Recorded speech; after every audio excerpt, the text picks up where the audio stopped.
Welcome back to car Darwin. S D അവരുടെ ഏറ്റവും പുതിയ S D adventure facelift കൊണ്ടുവന്നിട്ടുണ്ട്. കുറച്ച് മാറ്റങ്ങളൊക്കെ അവർ ഈ വണ്ടി കൊടുത്തിട്ടുണ്ട്. ഇപ്പോൾ ഡിസൈനായാലും ഫീച്ചേഴ്സിലായാലും കുറച്ച് മാറ്റങ്ങൾ അവർ കൊണ്ടുവന്നിട്ടുണ്ട്. അതെന്തൊക്കെയാണെന്ന് നമുക്ക് ഈ വീഡിയോയിൽ നോക്കാം. ആദ്യം തന്നെ ലുക്ക് നോക്കിയാൽ ഏറ്റവും നമ്മുടെ കണ്ണിലുടക്കുന്നതെന്ന് പറയുന്ന ആ ഒരു ഫ്രണ്ടിലെ ഹെഡ് ലാമ്പാണ്.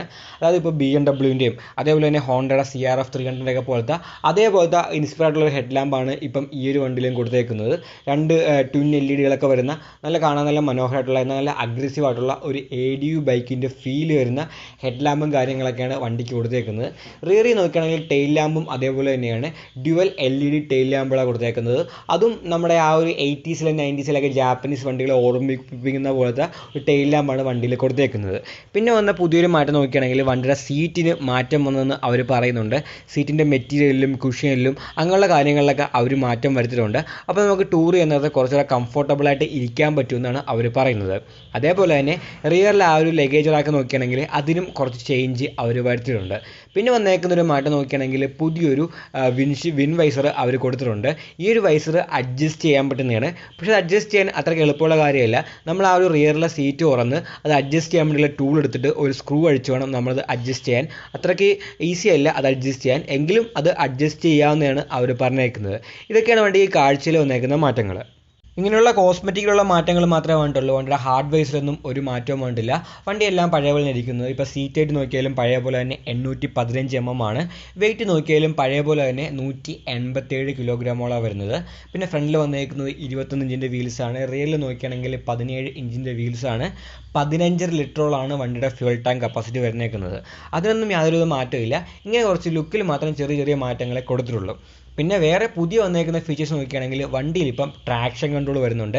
സ്വിച്ചബിൾ ആയിട്ടുള്ള ട്രാക്ഷൻ കൺട്രോൾ വണ്ടിയിൽ ഇപ്പോൾ അവർ കൊടുത്തിട്ടുണ്ട്. അതേപോലെ തന്നെ സ്വിച്ചബിൾ ആയിട്ടുള്ള ABS കൊടുത്തിട്ടുണ്ട്. ABS മോഡുകളും വരുന്നുണ്ട്. അതായത് റെയിൻ, റോഡ്, ഓഫ് റോഡ് അങ്ങനെ 3 മോഡുകൾ ABS അവർ കൊടുത്തിട്ടുണ്ട്. പിന്നെ വണ്ടിയിൽ പുതിയ കളേഴ്സും ഗ്രാഫിക്സൊക്കെ വരുന്നുണ്ട്. 6 പുതിയ കളറുകളാണ് വണ്ടിക്ക് കൊടുത്തേക്കുന്നത്. പിന്നെ വേറൊരു കാര്യം നോക്കുകയാണെങ്കിൽ ഈ അപ്ഡേറ്റുകളൊക്കെ വന്നപ്പോഴും വണ്ടിക്ക് പഴയ മോഡലിനേക്കാളും 1000 രൂപ കുറവാണ് അവർ പ്രൈസ് ചെയ്തേക്കുന്നത്. ഇപ്പോൾ ഇതിൻ്റെ പ്രൈസ് നോക്കുകയാണെങ്കിൽ 2.14 ലാക്ക് മുതൽ 2.26 ലാക്ക് വരെയാണ് ഇതിൻ്റെ എക്സ് ഷോറൂം പ്രൈസ് വരുന്നത്. പിന്നെ എഞ്ചിനൊക്കെ നോക്കുകയാണെങ്കിൽ സെയിം തന്നെയാണ്. അതിലൊന്നും യാതൊരുവിധ മാറ്റവും അവർ വരുത്തിയിട്ടില്ല. പഴയ ആ ഒരു 334cc single cylinder liquid cooled engine തന്നെയാണ് ഈ ഒരു വണ്ടിക്ക് വരുന്നത്. അതിന് ഏകദേശം 29 PS പവറും ഉണ്ട്. അതേപോലെ തന്നെ 29.6 Nm ടോർക്കും അത് പ്രൊഡ്യൂസ് ചെയ്യുന്നുണ്ട്. 6 സ്പീഡ് ഗിയർ ബോക്സ് ആണ് വണ്ടിക്ക് കൊടുത്തേക്കുന്നത്. അതേപോലെ തന്നെ OBD 2B ഒക്കെ കംപ്ലൈൻറ്റ് ചെയ്യുന്ന എഞ്ചിനാണ് അവർ ഈ ഒരു വണ്ടിയിൽ കൊടുത്തേക്കുന്നത്. ആ ഒരു എമിഷൻ നോംസ് ഒക്കെ മീറ്റ് ചെയ്യുന്ന ഒരു എഞ്ചിനാണ് ഈ ഒരു വണ്ടിയിൽ വന്നേക്കുന്നത്. ഇനി പുതിയ വരാൻ പോകുന്ന എമിഷൻ നോംസും ഈ ഒരു എഞ്ചിൻ മീറ്റ് എന്നാണ് അവർ പറഞ്ഞേക്കുന്നത്. അപ്പം അത്യാവശ്യം നല്ലൊരു വണ്ടിയാണ്. പിന്നെ SD-യുടെയും ജാവയുടെ ഒക്കെ മെയിൻ പ്രശ്നം അവരുടെ സർവീസ് തന്നെയാണ്. വളരെ മോശം സർവീസാണ്. അതേപോലെ തന്നെ ഒരുപാട് റിലയബിലിറ്റി ഇഷ്യൂസും ഈ 2 വണ്ടികൾക്കും ഉണ്ട്. അതൊക്കെ പരിഹരിച്ചാണ് ഈ ഒരു മോഡൽ വരുന്നതെങ്കിൽ അത്യാവശ്യം സക്സസ്ഫുൾ ആകാൻ പറ്റിയ നല്ലൊരു വണ്ടി തന്നെയാണ് SD അഡ്വഞ്ചർ എന്ന് പറയുന്നത്.